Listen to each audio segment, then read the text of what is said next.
Indonesia gelap ini, hemat saya menambahkan bahwa adalah bentuk kekhawatiran, adalah bentuk kekecewaan, adalah bentuk kecemasan, adalah bentuk ketakutan untuk hidup mereka, orang tua mereka, adik mereka, kakak mereka, 100 hari ke depan, sebulan ke depan, setahun ke depan, 5 tahun ke depan. Enggak, itu kan saya kan pendukung Pak Prabowo, saya pendukung Pak Jokowi, jadi saya akan melihat ini Indonesia lagi terang nih.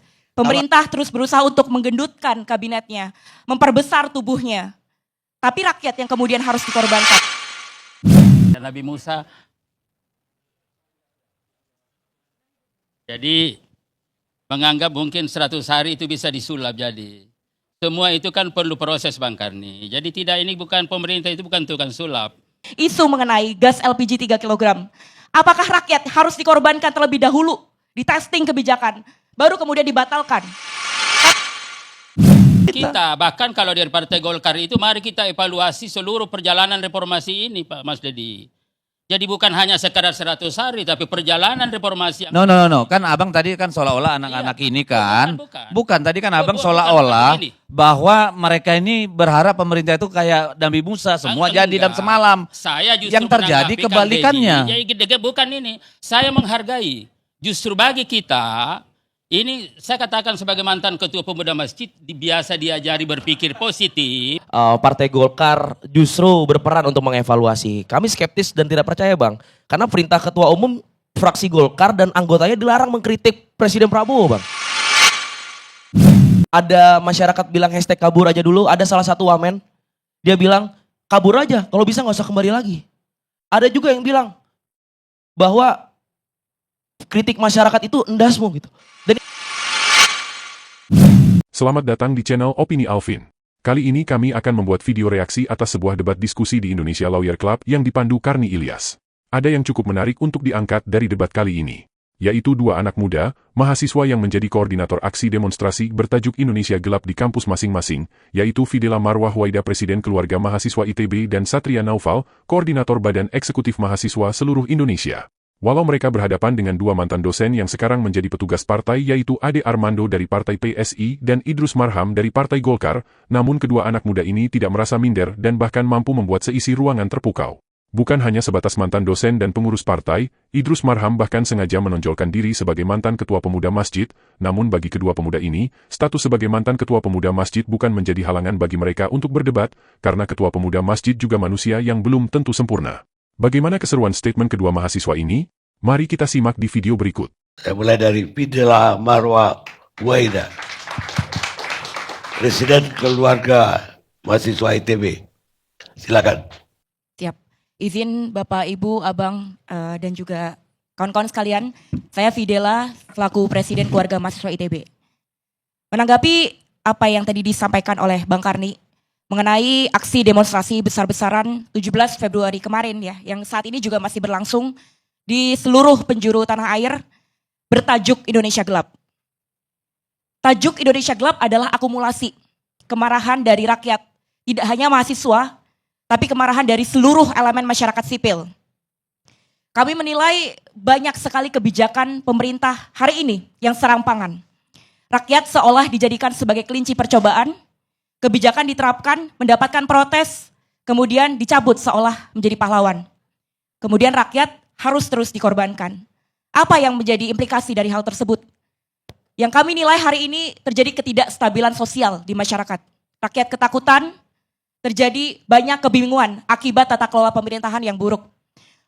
Tidak sinkronnya statement yang disampaikan oleh para petinggi negara, para pejabat publik, mengakibatkan banyak kebingungan yang ada di masyarakat, mahasiswa, dan seluruh elemen masyarakat sipil. Kami menuntut adanya evaluasi besar-besaran terhadap seluruh kebijakan pemerintah dan juga keberjalanan pemerintah Indonesia hari ini. Agar lebih berpihak pada rakyat, agar pro rakyat, berbasis kebenaran ilmiah, berbasis ilmu pengetahuan. Itu yang kami tuntut. Dan kami menuntut pemerintah untuk membatalkan segala kebijakan yang tidak berpihak pada rakyat tersebut gitu. Kalau kita bicara mengenai isu, kita tidak hanya berbicara mengenai satu isu saja. Jika bicara mengenai efisiensi anggaran, justru yang kami nilai di sini ada kejanggalan. Jika efisiensi itu benar-benar menjadi tujuan, kita lihat di sini ada sebuah paradoks. Pemerintah terus berusaha untuk menggendutkan kabinetnya, memperbesar tubuhnya. Tapi rakyat yang kemudian harus dikorbankan, kesejahteraan sosial harus dikorbankan. Salah satunya kemarin kita bicara mengenai pendidikan, kesehatan, dan juga aksesibilitas hak-hak dasar warga negara. Walaupun sudah ada statement dari pemerintah tidak akan menaikkan UKT, tidak akan berdampak pada penerimaan beasiswa, tapi tidak ada kepastian hukum, tidak ada jaminan bagi rakyat. Itu suara yang kami perjuangkan. Suara rakyat adalah suara yang kami perjuangkan. Tidak hanya berbicara mengenai itu, kita juga bicara mengenai akumulasi dari seluruh kebijakan-kebijakan pemerintah Indonesia hari ini yang serampangan dan juga tidak melalui perhitungan yang matang. Kita bicara mengenai beberapa waktu silam juga ada isu mengenai gas LPG 3 kg. Apakah rakyat harus dikorbankan terlebih dahulu di testing kebijakan, baru kemudian dibatalkan? Tata kelola pemerintahan yang seperti itu yang harus kami kritisi, yang harus dievaluasi ke depan. Kita bicara mengenai isu pemberian konsesi tambang yang tergesa-gesa, yang mencederai tridharma perguruan tinggi, hal itu yang kami kawal. Jadi bentuk aksi demonstrasi kemarin yang bertajuk Indonesia Gelap adalah amarah, wujud kemarahan dari seluruh elemen masyarakat. Tidak hanya dari mahasiswa, kami bergerak bersama dengan seluruh elemen masyarakat sipil untuk memperjuangkan hak rakyat agar kebijakan pemerintah ke depan adalah kebijakan yang berpihak kepada masyarakat. Seluruh lapisan masyarakat, tidak hanya tersegmen, tapi seluruh lapisan masyarakat Indonesia. Kondisi Indonesia gelap ini, kenapa muncul narasi itu? Karena kami menilai saat ini akumulatif sebetulnya Bang. Kita melihat tidak hanya satu kebijakan saja, tapi kita menilai ini adalah akumulasi. Persoalan-persoalan akibat kebijakan serampangan yang diberikan oleh pemerintah gitu. Ada mispersepsi, ada kemudian ketidaksinkronan antara apa yang dikatakan presiden, apa yang dikatakan oleh menteri ataupun pejabat publik lainnya yang akhirnya menimbulkan kebingungan bagi rakyat. Akhirnya muncul apa? Muncul ketidakstabilan sosial yang ada di masyarakat. Sehingga muncul amarah itu muncul, kemudian tajuknya adalah Indonesia Gelap. Kalau bicara mengenai efisiensi anggaran, kami menilai bahwa dalam kondisi keterbatasan fiskal, Indonesia saat ini ya itu memang diperlukan jika memang tujuannya betul-betul memangkas hal-hal yang tidak perlu, kemudian menutup lubang-lubang yang berpotensi menimbulkan korupsi. Tapi di sini yang kami nilai justru efisiensi ini kok menyasar pada sektor-sektor yang berdampak langsung pada kesejahteraan sosial. Harus menunggu kemudian ada protes dari rakyat, dari mahasiswa, dari elemen masyarakat sipil, baru kebijakannya diganti. Itu kan bentuk tata kelola yang tidak baik gitu. Nah itu yang pengen kita sampaikan kepada pemerintah, itu yang pengen kita kritisi dan pengen kita evaluasi bersama, begitu. Boleh Pak. Boleh Bang Karni, saya biar jelasin supaya saudara saya biar agak sistematis sedikit. Jadi kalau saya diberi kesempatan memberikan penjelasan dulu secara komprehensif, karena saya tahu teman-teman mahasiswa ini tidak parsial berpikir, mestinya kan ada juga penjelasan secara komprehensif apa-apa yang dilakukan oleh Prabowo sebagai presiden sejak terpilihnya ditetapkan sebagai presiden terpilih, lalu bagaimana konstruksi berpikir yang dibangun. Nah itu mesti saya jelasin, boleh nggak Bang Karni? Bagaimana kalau tunggu gilirannya? Oh begitu. Disinilah kelihatan seorang petugas partai seperti Idrus Marham hanya ingin membela junjungannya tanpa didasari logika yang jujur. Idrus Marham menuduh paparan mahasiswa tadi tidak komprehensif karena tidak memaparkan landasan berpikir kegagalan Prabowo dalam masa 120 hari ini sehingga harus didemo. Idrus Marham tidak menyimak dengan seksama pemaparan Fidel, sang presiden keluarga mahasiswa ITB yang menyebut antara lain kebijakan Prabowo yang seolah menjadikan rakyat sebagai kelinci percobaan. Prabowo meluncurkan kebijakan kenaikan PPN 12% misalnya, setelah bergejolak, lalu ditarik kembali. Prabowo meluncurkan kebijakan penarikan gas 3 kg, juga mengalami nasib yang sama, ditarik kembali. Imbas efisiensi anggaran, ada lebih dari 600.000 mahasiswa terancam putus beasiswa, kemudian puluhan ribu karyawan honorer terancam di PHK. Namun setelah ribut, semua kebijakan itu ditarik kembali. Ini menandakan bahwa pemerintahan Prabowo tidak melakukan kajian ilmiah dengan melibatkan partisipasi publik yang komprehensif sebelum meluncurkan suatu program. Bahkan program makan bergizi gratis pun sudah berkali-kali mengalami perubahan. Mulai dari perubahan nama, perubahan jumlah porsi sampai perubahan susu, yang semula wajib menjadi tidak wajib. Sudah sangat cukup jelas dijelaskan, namun sekali lagi, sebagai petugas partai seorang Idrus Marham harus pura-pura tuli untuk tetap dapat kelihatan percaya diri membela seorang presiden yang didukung partainya. Saya persilakan Satria Noval, Koordinator Pusat BMSI. Terima kasih Bang Karni, selamat malam masyarakat Indonesia, Abang, Ibu, Bapak sekalian, kawan-kawan yang menonton siaran kali ini. Mungkin kalau Fidel menggebu-gebu saya coba atur temponya Bang Karni. Mungkin pertama mungkin Bang izin, kalau tadi menanggapi pertama, Partai Golkar justru berperan untuk mengevaluasi. Kami skeptis dan tidak percaya Bang, karena perintah Ketua Umum fraksi Golkar dan anggotanya dilarang mengkritik Presiden Prabowo Bang. Satu. Yang kedua, Bang Karni tadi bilang bahwa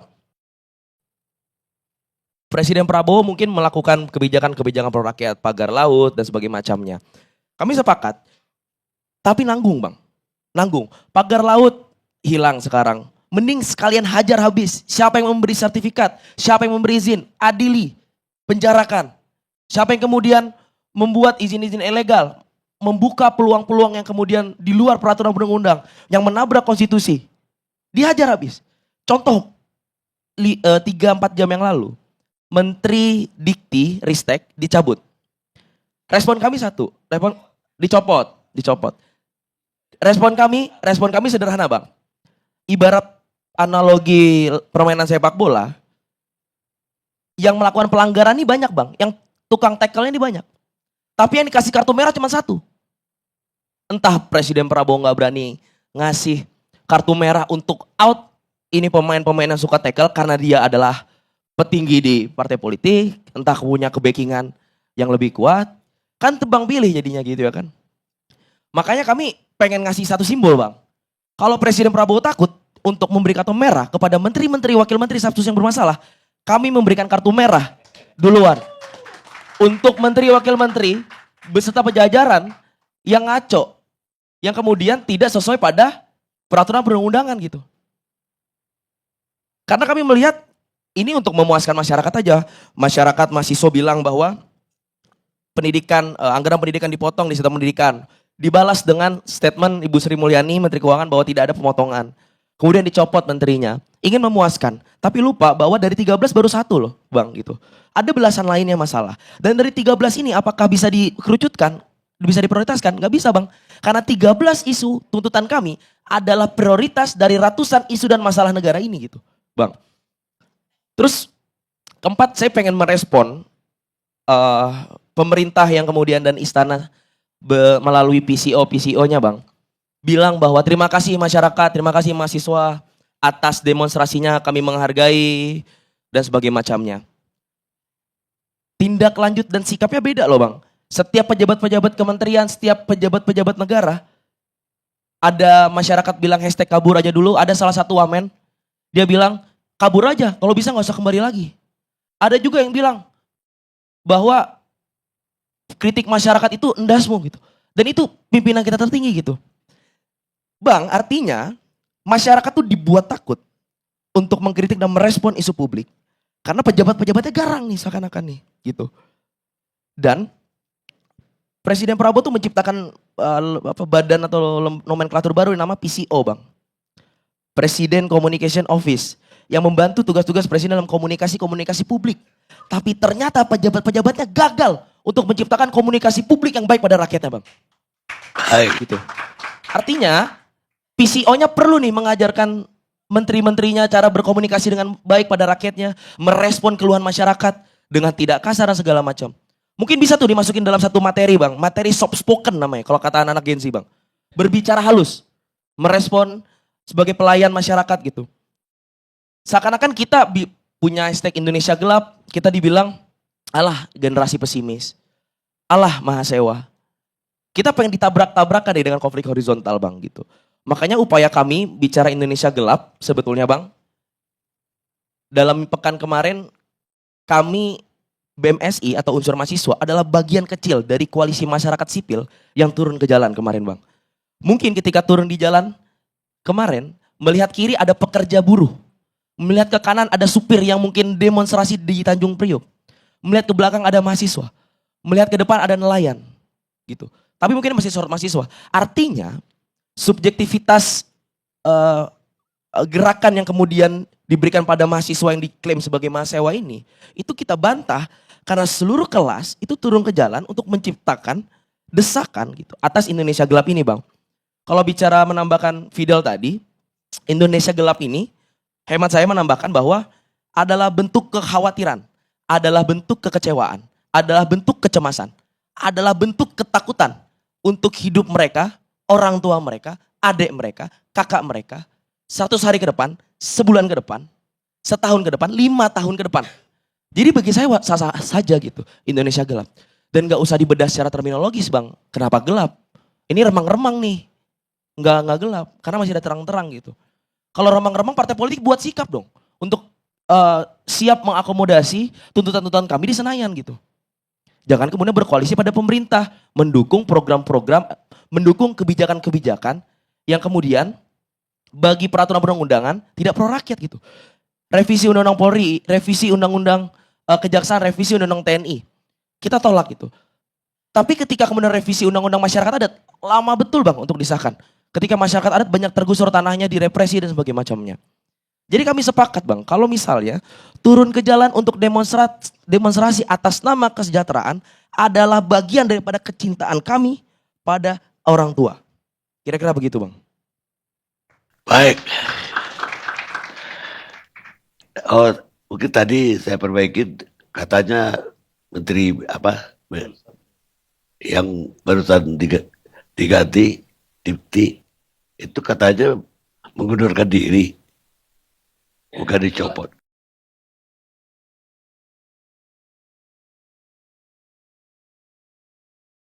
Jadi ini bakal terus demo ini. Tidak berhenti di kemarin saja Bang. Tapi akan terus kita suarakan, akan terus kita kawal sampai tuntutan-tuntutan kami dipenuhi oleh pemerintah. 13 tuntutan tersebut. Iya. Dari Senin, Selasa, Rabu, bahkan sampai hari ini ada lebih dari 25 kota Bang. Bukan hanya Jakarta, kita juga menyalakan lilin-lilin perlawanan di daerah untuk teman-teman bergerak gitu. Ada yang kemudian direpresi, ada yang kemudian diterima oleh anggota dewan, ada sebagainya macamnya. Dan hari besok bahkan ada juga elemen yang turun ke jalan gitu Bang. Dan di Jumat juga ada gitu, undangan untuk turun ke jalan dari inisiasi masyarakat sipil Bang. Gitu. Inisiasi masyarakat sipil di Jumat yang membalas inisiasinya teman-teman mahasiswa. Artinya ini kita saling sambung Bang, kayak gitu. Jadi akan terus berlanjut perlawanan ini Bang. Ide siapa awalnya perlawanan ini? Ini adalah tidak hanya dari satu elemen saja Bang. Keresahan ini muncul, apinya yang menyalakan adalah di seluruh elemen-elemen masyarakat sipil juga gitu. Kami bergerak bersama-sama dan menyuarakan tuntutan-tuntutan agar pemerintah bisa mendengar dan juga menanggapi kritik yang kami berikan. Jadi kami tidak hanya berasal dari satu elemen, tapi di sini kami bersatu untuk menyuarakan hal tersebut. Tambahan Bang, kalau saya yang memantik amarah masyarakat dan menginisiasi sebetulnya lebih dari itu adalah pejabat-pejabat negara yang kemudian membuat kekisruhan dan membuat kebijakan-kebijakan tidak pro rakyat gitu Bang.